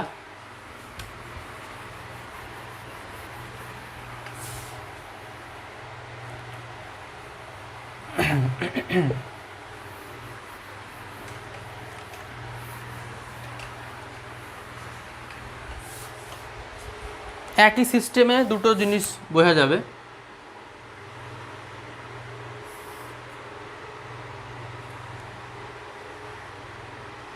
ধরো এই পয়েন্টটার নাম দিয়েছে বি, তাই তো? হ্যাঁ, আগে কি ছিল, এখানে প্লাস কিউ বসানো ছিল, তোমাকে প্লাস কিউর ওপর ফোর্স ক্যালকুলেট করতে বললো। তো এখন তোমাকে বললো যে বি পয়েন্টে কিচ্ছু নেই, ফাঁকা আছে, বলেছে বি পয়েন্টে ইলেকট্রিক ফিল্ড ক্যালকুলেট করো, মানে ইলেকট্রিক ফিল্ড ইন্টেন্সিটি ই ক্যালকুলেট করতে বলেছে। ইলেকট্রিক ফিল্ড ক্যালকুলেট করা মানেই ইলেকট্রিক ফিল্ড ইন্টেন্সিটি ক্যালকুলেট করা। তো তখন তুমি কি করবে, আমি তোমাকে একটু আগেই বলেছি যে ইলেকট্রিক ফিল্ড যদি কোথাও ক্যালকুলেট করতে বলে, তার মানে বার করতে হবে ফিল্ড ইন্টেন্সিটি, আর ফিল্ড ইন্টেন্সিটি যে পয়েন্টে বার করতে হবে সেই পয়েন্টে কী বসিয়ে নেব, +1 ইউনিট চার্জ। +1 ইউনিট চার্জ বসিয়ে নিয়েছি, +1 ইউনিট চার্জ। এইবার ওই সুপারপজিশন প্রিন্সিপাল, তাহলে তুমি এই +1-এর ওপর এখন ইলেকট্রিক ফিল্ড বার করছো, ঠিক আছে? ওই ফোর্সের যা শিখালাম নোটেশন সেটাই, তাহলে +1-এর ওপর ইলেকট্রিক ফিল্ড বার করছো যে এখানে আছে, তাহলে এ হয়ে যাবে টেস্ট, বাকি সবাই সোর্স। এবং +1 রিপালসান যদি করে, মানে বিকর্ষণ হবে, রিপালসান করতে গেলে এই লাইন বরাবর রিপালসান হবে, এ তো সরবে না, তাহলে এ মুভ করবে, তাহলে এই দিকে চলে আসছে, তাহলে ওই একইভাবে, তাহলে সেম প্রসিডিওর যা করেছি হোলটা সেম হবে, খালি শুধু এখানে ওখানে এফ লিখেছিলা, এখানে তুমি লিখবে ই সি লিখবে, ই ডি লিখবে, আর হচ্ছে ই এ লিখবে। এবং এখানে ওখানে ফর্মুলাটা কী হয়েছিল, ফোর্স লেখার সময় এখানে Q1 ছিল আর এখানে প্লাস কিউ ছিল, তাহলে 1/4πε0 Q1 × Q করেছিলে, যেহেতু ফোর্স বার করছিলে। এখানে ইসি যখন লিখছো এই যেখানটায়, তখন তো ই বার করছো, তাহলে 1/4πε0 এখানে হবে Q1 বাই জাস্ট ডিস্টেন্স কত এ, তাহলে a স্কোয়ার। দেখাটা মনে হচ্ছে একটু আবছা হয়ে গেছে, যাই হোক বোঝা যাচ্ছে। তাহলে Q1/a স্কোয়ার, বুঝে গেছো?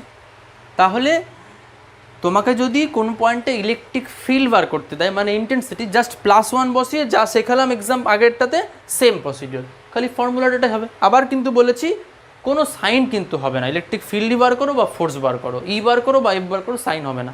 কিন্তু ইলেকট্রিক ফিল্ড বার করতে গেলে +1 বসিয়ে সেম প্রসিডিওর, যা বললাম ডিটো কপি। ওকে, ক্লিয়ার? তাহলে আমরা চলে আসি এক্সাম্পল 2-তে এবার।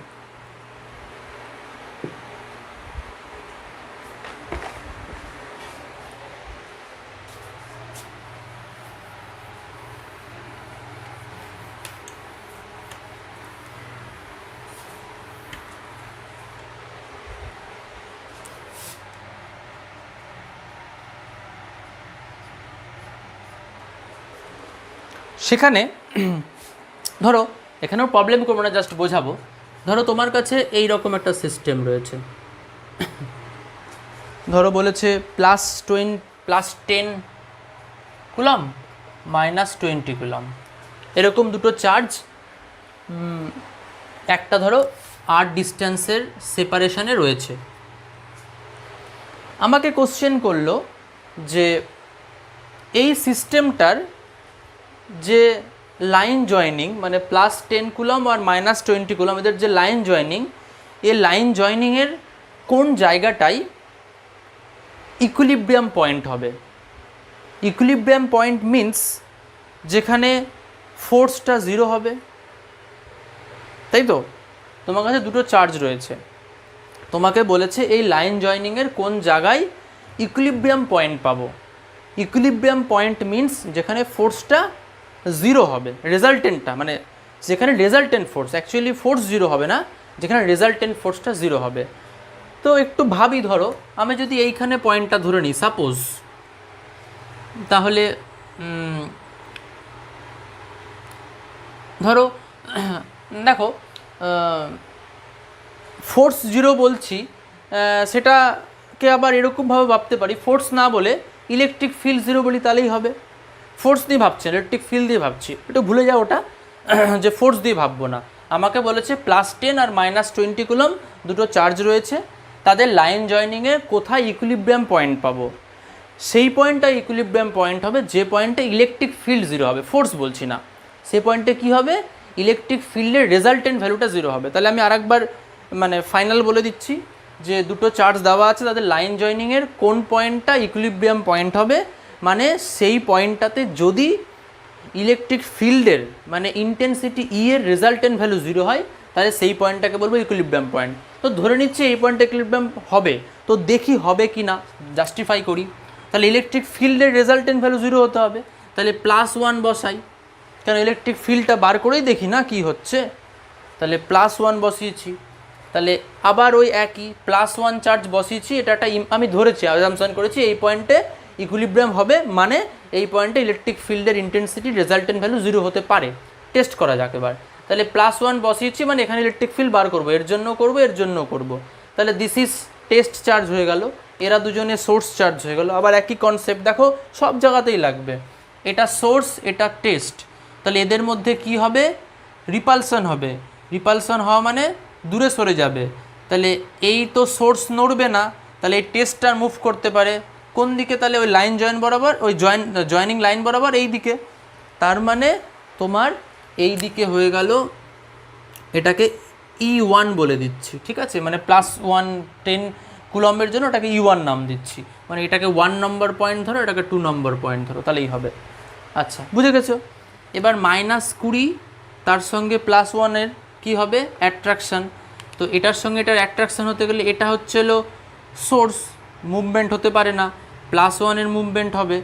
অ্যাট্রাকশান হতে গেলে মুভমেন্ট কোন দিকে হবে, এ তো নড়ছে না, এই +1কে অ্যাট্রাকশান করবে, তাহলে সামনের দিকে টানবে। তার মানে দেখতে পাচ্ছ E2 এর ডিরেকশানটাও এই দিকটাতেই হলো, তার মানে দুটো ডিরেকশান একই দিকে।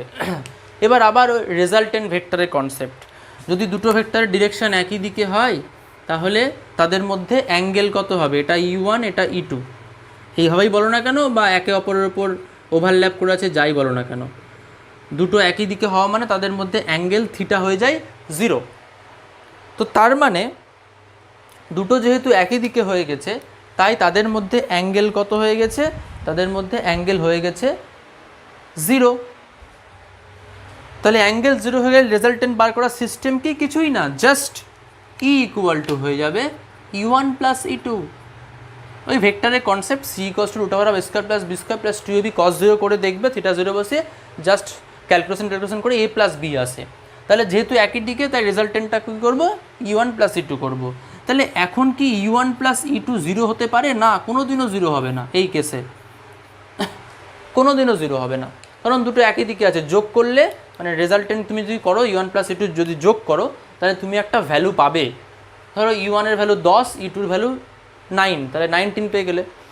তুমি তো আমি আর একটা কথা বলছি, ইলেকট্রিক ফিল্ড বার করছি আর ফোর্স বার করি, সাইন কিন্তু কোথাও নিব না ভ্যালু বার করার সময়, জাস্ট এই ফর্মুলা যে বসাবো 1/4πε0 × Q/r²। এইটার জন্য যখন বসাবো তখন এখানে কি বসাবো, 10/ডিস্টেন্স² বসাবো, আর এটার জন্য যখন বসাবো তখন 20 কিছু একটা ডিস্টেন্স বসাবো, কিন্তু আমরা কিন্তু সাইন বসাবো না, এটা কিন্তু মাথায় থাকে। ফোর্সেও তাই, ইলেকট্রিক ফিল্ড ইন্টেন্সিটিতেও তাই। তাহলে 0 হওয়ার চান্সই না, দুটো একই ডিরেকশানে সাম করতে হচ্ছে। তাহলে তুমি এক কাজ করো, আমি এটাকে ভুলে যাচ্ছি, এবার পয়েন্টটাকে এখানে ধরবো না, লাইন জয়েনিং বরাবরই ধরবো, কিন্তু এই জায়গাতে ধরবো না, এগুলো সব ভুলে যাও। তাহলে আমি জাস্ট এটাকে কন্টিনিউয়াস লাইন টেনে দেই। আমি কোথায় ধরবো, আমি এদেরকে এক্সটেন্ড করতে পারি তো, তাই না? তাহলে এই পয়েন্টটা ধরি, লাইন জয়েনিং মানে পুরোটাই অ্যাক্সিস, তাহলে ধরে নিচ্ছি এই পয়েন্টটাতে হতে পারে ইকুইলিব্রিয়াম পয়েন্ট। তার মানে এখানে electric field intensity resultant value 0 হবে। তো electric field intensity resultant value বার করতে গেলে +1 বসাবো, তাহলে আবার এটা টেস্ট হয়ে গেল, বাকিরা সোর্স। তাহলে দেখো এইভাবে দেখো যে এই +10 কুলম আর +1 রিপালশান হবে, এটা তো সোর্স মুভ করছে না, এটা টেস্ট মুভ করবে, রিপালশান হলে ওই লাইন জয়েন বরাবর এই দিকে রিপালশান হবে। আচ্ছা, তাহলে এই দিকে হয়ে গেল E1, বেশ। আচ্ছা, এইটা হচ্ছিল, দেখো এটার জন্য এটার সঙ্গে এটার অ্যাট্রাকশান হবে, তাহলে অ্যাট্রাকশান হলে এ তো সোর্স মুভ করতে পারছে না, টেস্টটা মুভ করবে, মানে অ্যাট্রাকশান হলে কাছে এগিয়ে আসবে, মানে এই লাইন জয়েন বরাবর এই দিকে, তাহলে এটা হয়ে গেল E2। তাহলে এবার দুটো ভেক্টর অপোজিট ডিরেকশানে, একটু আগেই বললাম অপোজিট ডিরেকশান হলে কি করতে হয়, মাইনাস করতে হয়, তাহলে রেজাল্টেন্ট ইটা হবে E1 - E2।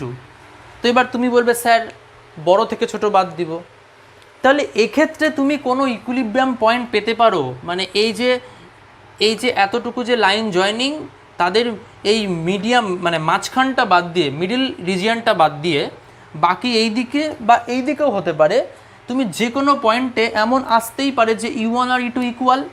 যদি এরকম হয় if E1 equal to E2 হয়ে যায়, তখনই তো তোমার E ইকুয়াল টু 0 হয়ে যাবে, তাই না রেজাল্টেন্টটা, তাই না? কেন তুমি তো একটা থেকে একটা বিয়োগ করছো, বড় থেকে ছোট দুটো ইকুয়াল, যাই বিয়োগ করো না কোনো 0 আসবে। তাহলে এটা একটা পসিবিলিটি হতেই পারে যে এই লাইন জয়নিংয়ের মিডল রিজিয়ন বাদ দিয়ে এই দিকে বা এই দিকে করলেও সেম হবে। তুমি বাড়িতে ট্রাই করে দেখবে যে ইলেকট্রিক ফিল্ডের ভ্যালুটা 0 আসতেই পারে, নো ডাউট। তার মানে বলতে পারি যে যদি আমাকে এরকম কেস দেয় যে প্লাস দুটোই, একটা +10 একটা -20, মানে চার্জের ভ্যালু আর বলছি না, একটা প্লাস আর একটা মাইনাস, মানে আনলাইক চার্জ যদি দেয়, তাহলে তাদের মিডল রিজিয়নে ইকুইলিব্রিয়াম পয়েন্ট পাওয়া যাবে না, এই পাশে বা এই পাশে পেতে পারি, তাহলে সেরকমভাবে ধরে নিতে হবে। আর যদি এরকম দেয় যে ধরো এরকম, এটা আমি আর বলবো না, তোমরা বুঝতেই পারছো ব্যাপারটা, তো যদি এরকম হয় যে এইটা এখানে ধরো +10 আর এখানে হচ্ছে +20 দুটোই, তাহলে তাহলে ইকুইলিব্রিয়াম পয়েন্ট কোথায় পাবো? এদের মিডল রিজিয়নে, এই রিজিয়নে পাবো, এই পুরো রিজিয়নটা, মানে এই রিজিয়নটা ধরে তুমি এই যে এই রিজিয়নটার মধ্যে তুমি কি পেয়ে যাবে? ইকুইলিব্রিয়াম পয়েন্ট, মানে যেখানে ইলেকট্রিক ফিল্ড ইন্টেন্সিটি 0 হবে।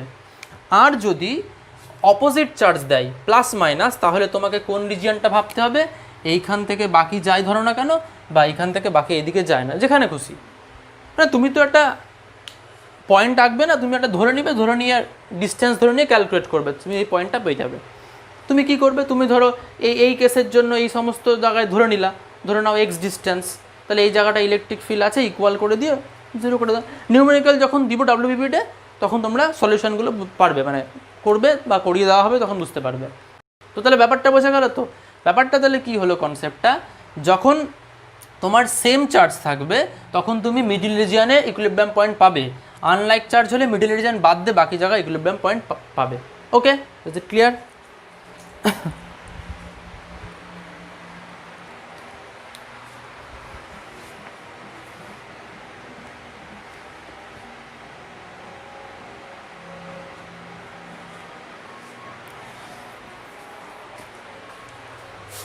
তাহলে এইবার আর একটা ছোট্ট জিনিস, মানে আমাদের দুটো এক্সাম্পল 1 এক্সাম্পল 2 বললাম, দেখবা নেক্সট লেকচারে তোমাদের আছে যে অ্যাডভান্স প্রবলেম করব এইটার ওপরই, সেটা নেক্সট লেকচারে হবে। তো এই লেকচারে আর একটা ছোট্ট জিনিস বলার আছে, সেটা একটু বলে দিই, থিওরিটা সেটা বলে দিয়ে লেকচারটা কমপ্লিট করব।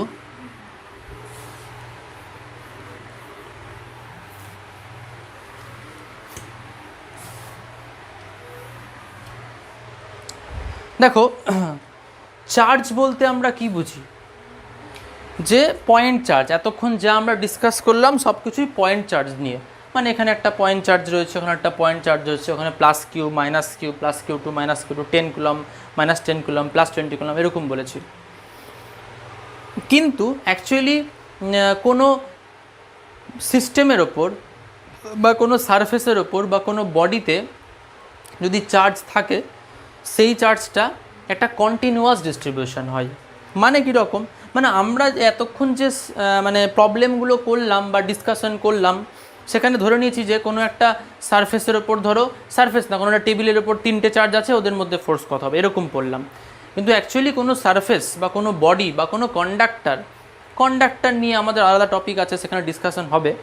কিন্তু কোনো কন্ডাক্টর বা কোনো সারফেস, সেখানে চার্জ আছে মানে সেটা কী টাইপের ডিস্ট্রিবিউশন হয়? সেখানে একটা কন্টিনিউয়াস ডিস্ট্রিবিউশন হয়। মানে এরকম না যে একটা চার্জ আছে আর একটা চার্জ এত দূরে, একটা চার্জ আছে একটা চার্জ এত দূরে, তা না। কি হয়? একটা রিজিয়ান থাকে, যে রিজিয়ানের মধ্যে দিয়ে চার্জের ডিস্ট্রিবিউশন, মানে কোনো গ্যাপ নেই, ধরো পুরোটাই চার্জে ভর্তি এরকম। মানে আমি অনেক বড় এঁকে ফেলেছি, একটু ছোট্ট করে দেখাই তাহলে ব্যাপারটা বোঝাতে পারবো। মানে এই যে এখানে কোনো গ্যাপ নেই, পুরোটা রিজিয়ান জুড়ে একদম কন্টিনিউয়াস ডিস্ট্রিবিউশন আছে। তো তাহলে এই চার্জের ডিস্ট্রিবিউশন কত টাইপের হতে পারে তোমরা সকলেই জানো, এটা নিয়ে খুব বেশি বলার দরকার নেই। সেটা 3 টাইপের হতে পারে, সকলেই জানো।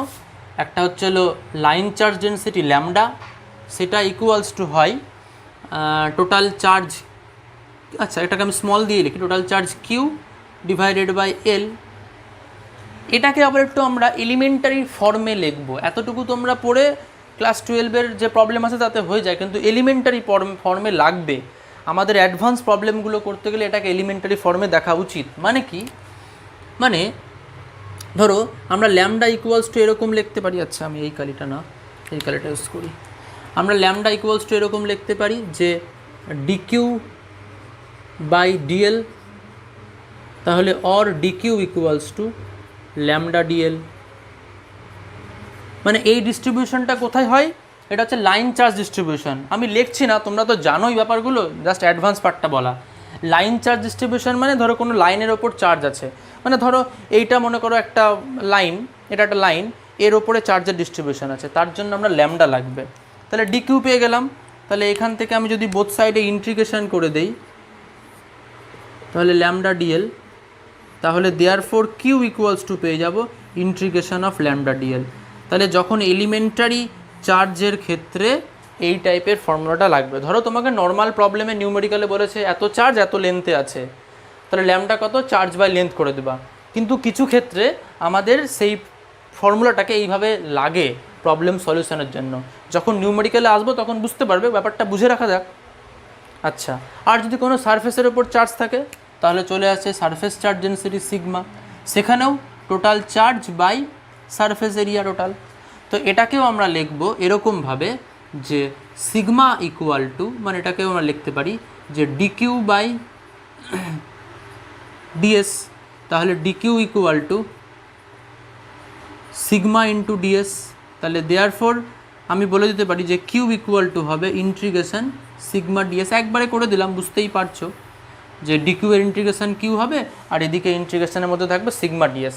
মানে তোমাকে এই ইন্টিগ্রেশন যখন সলভ করবে তখন তোমাকে ল্যামডা সিগমা বলে দেওয়া থাকবে আর এগুলো বসাতে হবে। এবার ডিএল এর ভ্যালু কত হবে, ডিএস এর ভ্যালু কত হবে, সেটা তো আমরা পড়বো যখন যে নিউমেরিক্যালে আসবো, সেটার জন্য আমরা ডিসকাস করব। আর একটা চার্জ কী হতে পারে, তিনটে টাইপের, লাইন, সারফেস আর ধরো কোনো ভলিউমের মধ্যে আছে, তখন আমরা জানি যে ভলিউম চার্জ ডেন্সিটি রো আছে, সেখানেও তাই টোটাল চার্জ বাই ভলিউম। এটাকে আমরা রোকে লিখতে পারি এরকমভাবে ডিকিউ বাই ডিভি। ধরো কোনো ছোট্ট এলিমেন্টারি ভলিউমের মধ্যে চার্জ আছে তখন এইভাবে লিখব। সেখান থেকে ডিকিউ ইকুয়াল টু চলে আসে হচ্ছে রো ইন্টু ডিভি, সেখান থেকে কিউ ইকুয়াল টু পেয়ে যাচ্ছে আমরা integration of rho DV.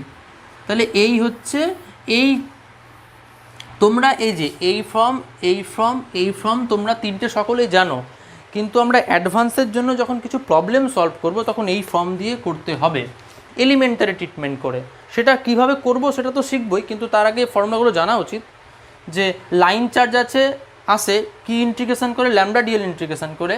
Surface চার্জের আবার আসতে পারে সিগমা ইন্টু ডিএস এর ইন্টিগ্রেশন করে। ভলিউম চার্জের ক্ষেত্রে রো ডিভি ইন্টিগ্রেশন করে চার্জের ভ্যালু চলে আসবে। তাহলে এইটা একটু জেনে রাখতে হবে। তাহলে যদি এইটা জেনে রাখো তাহলে আমাদের অ্যাডভান্স প্রবলেমগুলো করতে সুবিধা হবে। ওকে, ঠিক আছে। এইবার ধরো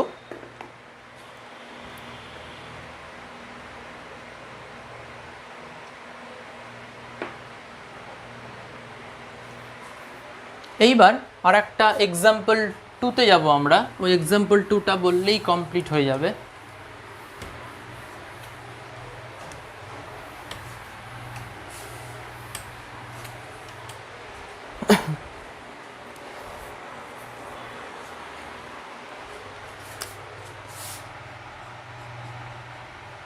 এক্সাম্পল 2তে আসছি। ধরো তোমার কাছে দুটো পার্টিকেল রয়েছে, তাদের মাস m, তাদেরকে চার্জ দেওয়া হয়েছে এবং তাদের সঙ্গে একটা স্ট্রিং বেঁধে ওপরের সাথে ঝুলিয়ে দেওয়া হয়েছে। মানে কীরকম, মানে ধরো এই রকম একটা সারফেস সিলিং ধরো এটা আছে, এইখানে একটা স্ট্রিং মানে সুতো যাকে বলে তার সঙ্গে একটা পার্টিকেলকে বেঁধে ঝুলিয়ে দেওয়া আছে, আবার এখান থেকে আর একটা সুতো বেঁধে আর একটা পার্টিকেলকে বেঁধে ঝুলিয়ে দেওয়া আছে। এবারটা বুঝতে পেরেছো তো, যে দুটো স্ট্রিং মানে সুতো, তার নিচে দুটো পার্টিকেল, তাদের মাস m, তাদেরকে বেঁধে ঝুলিয়ে দেওয়া আছে নর্মালি। কিন্তু এখন যদি এই প্রত্যেকের ওপর আমি প্লাস কিউ করে চার্জ দিয়ে দেই, তাহলে কিন্তু এরা এই পজিশানে থাকবে না। কি, তারা এই পজিশানে থাকবে না। কি বললাম, তোমার কাছে ওপরে সিলিং থেকে, মানে ধরো ছাদ থেকে দুটো সুতো দিয়ে দুটো পার্টিকেলকে ঝুলিয়ে দেওয়া আছে বেঁধে, তাদের মা সেম এরকমভাবে আছে, কিন্তু যখন থাকবে এরকমভাবে থাকবে যে এই পজিশানে থাকবে, এই যে এই পজিশানে থাকবে। কিন্তু যখনই আমি এদের ওপর প্লাস কিউ করে চার্জ দিয়ে দেবো, ধরো এখানেও প্লাস কিউ দিয়ে দিলাম, আবার এখানেও প্লাস কিউ দিয়ে দিলাম, তখন কিন্তু তারা এরকম থাকবে না, মানে এই পজিশানে থাকবে না। তখন তারা এই পজিশানে থাকবে না, তখন তারা এরকমভাবে সরে যাবে, ডিফ্লেক্ট হয়ে যাবে। কেন? এটা প্লাস চার্জ সেম চার্জ দেবো, এটা অবভিয়াসলি সেম চার্জ দিলেই হবে, অপোজিট চার্জ দিলে হবে না, সেম চার্জ দিব, তাহলে কি রিপালশান করবে, দূরে সরে যাবে। বেশ, তাহলে দূরে সরে গিয়ে কিভাবে কি ক্যালকুলেশন করবো সেটা নিয়ে একটু ডিসকাস করা যাক। দূরে সরে গেলে কী হবে, তুই ছবিটা পাশে আঁকি তাহলে এই রকম, মানে এটা ধরো চার্জ দেওয়ার আগে ছিল, চার্জ দেওয়ার পরেরটাই ক্যালকুলেশনের আসে আমাদের, ওখান থেকেই প্রবলেম দেয় নিউমেরিক্যাল। তার মানে এই রকম হয়ে গেছে, তাই তো? এইখানে ধরো চার্জটা, আর এইখানে ধরো চার্জটা। ওকে, তাহলে এটাতেও প্লাস কিউ দিয়েছি, এটাতেও প্লাস কিউ দিয়েছি, তাদের মধ্যে ডিস্টেন্স ধরো একটা আছে, হয়েছে। তাহলে এখন কথা হচ্ছে এই সিস্টেমটার ওপর কতগুলো ফোর্স কাজ করছে একটু ভালো করে দেখো। এটাকে স্ট্রিং দিয়ে বাঁধা রয়েছে একটা সুতোর সাহায্যে, স্ট্রিং যাকে বলছে। তাহলে স্ট্রিংয়ের যে কোনো একটা কথা, এটা এই পার্টিকেলটার কথা ভাবি, দুটোকে নিয়ে লাভ নেই, দুটো একই হবে। তাহলে এইদিকে একটা টেনশন ফোর্স কাজ করবে, তাছাড়া এর ওপর একটা এমজি ফোর্স কাজ করবে। আর এ দুটো চার্জ পার্টিকেল পরস্পরকে কী করছে, রিপালশান করছে। তাহলে তো এ থাকবে না দূরে, মানে ওরা তো এরকম ছিল, রিপালশান করছে বলে ওরা দূরে গিয়ে এইভাবে দাঁড়িয়ে আছে। এটা কিন্তু ইকুইলিব্রিয়ামে আছে, চার্জ দেওয়ার আগে এরকম ছিল, চার্জ দিয়েছো এরকম হয়ে গেছে, হয়ে স্টিল দাঁড়িয়ে আছে। তাহলে এদের মধ্যে যে ফোর্স কাজ করছে, এটার ওপর ফোর্স এই দিকে, রিপালশান যেহেতু কেন সরে যাবে, মানে যতটা সরে যাওয়ার গিয়ে দাঁড়িয়ে আছে, তার মানে যখন এরকম ছিল তখন ফোর্স ছিল না, ফোর্সের জন্যই সরে গেছে। তাহলে প্রত্যেকটা পার্টিকেলের ওপর ফোর্স এই দিকে আর এই দিকে, তাহলে এর ওপর ফোর্সের ডিরেকশন এই দিকে হবে। তো এবার এটাকে আমরা সলভ করব কিভাবে, ইকুইলিব্রিয়ামে আছে। তো মনে রাখবে, আমরা সমস্ত 11-এ আমরা পড়েছি নিউটনিয়ান মেকানিক্স পড়ার সময়, যে সমস্ত ফোর্সকে আমরা কি করি, এক্স আর ওয়াই অ্যাক্সিস বরাবর ভেঙে নেই, তা না হলে প্রবলেম সলভ করা যায় না। তুমি যে কোনো প্রবলেম করো না কেন, যে চ্যাপ্টার প্রবলেম করো না কেন, দেখো তোমার এফ ফোর্সটা আছে এক্স অ্যাক্সিস বরাবর, এমজিটা আছে ওয়াই অ্যাক্সিস বরাবর, কিন্তু টেনশনটা কি আছে এক্স বা ওয়াইয়ের কোনো জায়গায়, সে পজিটিভ এক্স হোক বা নেগেটিভ এক্স হোক, পজিটিভ ওয়াই হোক নেগেটিভ ওয়াই হোক, কোনো জায়গা থেকে আছে না, ও এই বরাবর আছে এই সব জায়গাতে, মানে এই যেইভাবে। তাহলে যে ফোর্সই তোমার একটা অ্যাঙ্গেল করে থাকবে, তাকে আমরা কম্পোনেন্টে ডিভিশন করে, আমাদের মেন কাজ হচ্ছিল ওই এক্স বা ওয়াই অ্যাক্সিস বরাবর কম্পোনেন্টগুলোকে ব্রেক করে দেওয়া। এটা যে কোনো প্রবলেমে করবে, সে ইলেকট্রোস্ট্যাটিক্স কেন, ফিজিক্সের যে কোনো প্রবলেমে। তো তাহলে আমি একটু এরকমভাবে ভাবছি, দেখো যদি এই অ্যাঙ্গেলটা থিটা দেওয়া থাকে, মানে এই অ্যাঙ্গেলটা থিটা, সরি এইটা যদি থিটা দেওয়া থাকে, তাহলে দেখো এই অ্যাঙ্গেলটাও থিটা হবে। তাহলে টেনশনের দুটো কম্পোনেন্ট পেয়ে যাবা, একটা কম্পোনেন্ট এই দিকে হবে আর একটা কম্পোনেন্ট এই দিকে হবে। এইটা হয়ে যাবে টি কস থিটা আর এইটা হয়ে যাবে টি সাইন থিটা। যে অ্যাঙ্গেলটা হচ্ছিল ওই স্ট্রিংটা হরাইজন্টালের সঙ্গে করেছে, তাহলে এটা থেকে এই অ্যাঙ্গেলটাও এটা হবে, বুঝতেই পারছো। তাহলে এটা টি এর অ্যাটাচ উপাংশ হলো টি কস থিটা, রিটাচটা টি সাইন থিটা। এবার সিস্টেমটা তো ইকুইলিব্রিয়ামে আছে, তার মানে কি হবে, T sine theta equal to হবে হচ্ছে এমজি, আর T cos theta equals to হবে এফ। এবার তুমি বাই করে দাও, তাহলে ট্যান থিটা, সরি এটা একটু এটাতে লেখা আবছা পড়ছে, এটা দিয়ে লিখি, ট্যান থিটা ইকুয়ালস টু হবে কত, ঠিক করলাম তো? এটা যদি থিটা হয় তাহলে এটাও থিটা হবে, থিটার অ্যাটাচটা T cos theta equals to F, আর T sine theta equals to MG. তাহলে এমজি বাই এফ, একদম এমজি বাই এফ হয়ে গেল, বোঝা গেছে? থিটা দেখে নিই আর একবার চেক করে নিই, এটা থিটা হলো T cos theta T sine theta, T sine theta equals to MG, T cos theta equals to F, T sine theta equals to MG, T sine theta equals to MG আর T cos theta equals to F, তাহলে tan theta equals to MG by F. Okay, এটা simple ব্যাপার। এখানে ইকুইলিব্রিয়ামে এই form এই ইকুয়েশনটা পেলেই তুমি যা খুশি ভ্যালু বার করতে পারবে, কোনো প্রবলেম নেই। কিন্তু এখানে আরেকটা জিনিস বলে, সেই জিনিসটা কি বলো তো, বলে যে সিস্টেমটাকে কোনো লিকুইডের মধ্যে ইমার্জ করে দেওয়া হলো, মানে ধরো কোনো লিকুইডের মধ্যে ডুবিয়ে দেওয়া হলো সিস্টেমটাকে, তখন এর মধ্যে একটা এক্সট্রা ফোর্স কাজ করে, এটা মাথায় রাখতে হবে, এটা একটু আসে, একটু অ্যাডভান্স পার্ট। এই পুরো সিস্টেমটাকে যদি কোনো লিকুইডের মধ্যে ইমার্জ করে দেয় তাহলে এর ওপর আর একটা এক্সট্রা ফোর্স কাজ করে, সেটা কি, সেটা হচ্ছে হলো বায়োন্স ফোর্স, মানে প্লবতা বল। তাহলে বায়োন্স ফোর্সটা কোন দিকে কাজ করে, সবসময় পার্টিকেলের উপর উপরের দিকে। তাহলে কি বললাম, এটা তো সিম্পল কেস গেল। যদি এই সিস্টেমটাকে কোনো লিকুইডের মধ্যে ইমার্জ করে দেওয়া হয়, ডুবিয়ে দেওয়া হয়, তখন সিস্টেমটার উপর একটা এক্সট্রা ফোর্স কাজ করে, সেটা হচ্ছে বায়োন্স ফোর্স, বাংলাতে বলে প্লবতা বল। কোন দিকে, পার্টিকেলের উপর উপরের দিকে অলওয়েজ। তাহলে এই দিকে ওই এক্সট্রা ফোর্সটা হয়ে গেল, সেটা ভি রো জি। তাহলে তখন তো এই ইকুয়েশন কাজ করবে না, তখন কি কাজ করবে দেখো, তখন T cos theta equal to F থাকছে, কিন্তু তখন হবে T sine theta plus V rho G equal to MG হয়ে যাবে। কারণ ইকুইলিব্রিয়ামে থাকলে ওপরের দিকের ফোর্স ইকুয়াল টু নিচের দিকের ফোর্স, বা দিকের ফোর্স ইকুয়াল টু ডান দিকের ফোর্স, তাই তো। তাহলে তখন আমাকে টি সাইন থিটার ভ্যালুটা বার করে নিতে হচ্ছে যে MG minus V rho g. That means তোমার এটা একটা ইকুয়েশান আর এটা একটা ইকুয়েশান। তাহলে তোমার এখন ট্যান থিটা ইকুয়ালস টু কত হচ্ছে, MG minus V rho g divided by F. আচ্ছা, তখন কিন্তু যদি এফ থাকে, এখন এফটা এফ ড্যাস্ট হয়ে যাবে। কেন বলো তো, কারণ তখন তো এআরে ছিল, ফোর্সের ফর্মুলা কি, Coulomb force 1/4 epsilon naught Q1 Q2 by R square, এয়ারে ছিল ফ্রি স্পেস। এখন কোনো লিকুইডের মধ্যে ইমার্জ করেছি, তার মানে পারমিটিভিটি অফ দি মিডিয়াম, ওটা এপসাইলন নট থাকবে না, ওই মিডিয়ামটার জন্য এপসাইলন হয়ে যাবে। তার জন্য ওটাকে এফ বলেছিলাম, এটাকে এফ ড্যাস্ট বলছি। তাহলে এখানে তোমাকে এফ ড্যাস্ট বলতে হবে, বুঝে গেছো? তাহলে এই টাইপের প্রবলেম আসে এখান থেকে, এর বেশি কিছু লাগবে না, এতটুকু তুমি জেনে রাখো, তাহলে এই টাইপের যে কোনো প্রবলেম সলভ করতে পারবে।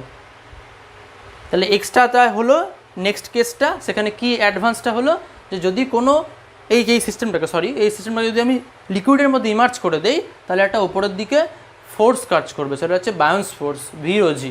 তাহলে ওটা অ্যাড হয়ে যাবে টি সাইন থিটার সাথে। মানে ইকুইলিব্রিয়াম সিস্টেমের জন্য আমরা যেটা করি, ওপরের দিকের ফোর্স ইকুয়াল টু নিচের দিকের ফোর্স, মানে ওই পার্টিকেলের রেসপেক্টে, ডান দিকের ফোর্স ইকুয়াল টু বাঁ দিকের ফোর্স, ব্যাস। সেটা থেকে আমি ট্যান থিটা পেয়ে গেলাম, এখানে ট্যান থিটা পেয়ে গেলাম। হ্যাঁ, এবার যদি বলে যে এটা চেঞ্জ হয়েছে ধরো, তাহলে এখানে এরকম এটা ট্যান থিটা হলে এটা থিটা ডাস্ট হবে, অবশ্যই এটা থিটা ডাস্ট, অ্যাঙ্গেলটা তো চেঞ্জ হবেই কিছু একটা, কোশ্চেনের উপর ডিপেন্ড করছে সেটা। আমি আলাদা আলাদা দিয়ে রাখলাম, কোশ্চেনে যা বলবে তুমি বুঝে নেবে। এটা ট্যান থিটা হলো, এটা theta dust, theta angle change হতেই পারে, আগে পেছে হতেই পারে, হবেই। তাহলে দুটো আলাদা হয়ে গেল। তাহলে এখানে তোমাকে থিটা ড্যাশ দেওয়া উচিত, এগুলো তো সব কিছু। ওকে, তাহলে আজকের লেকচার এতটুকুই। তোমাদের যা যদি কোনো কোশ্চেন থাকে কমেন্ট করবে এই ভিডিও লেকচারের নিচে। আর এমনি তাছাড়া বাকিটা ডিসকাশন ডাউট ক্লাসে তো হবেই, যখন ডাউট ক্লাস না হবে তখন ডিসকাশন হবে, তোমাদের এর সাথে সাথে WBP আপলোড হয়ে যাবে। ওকে।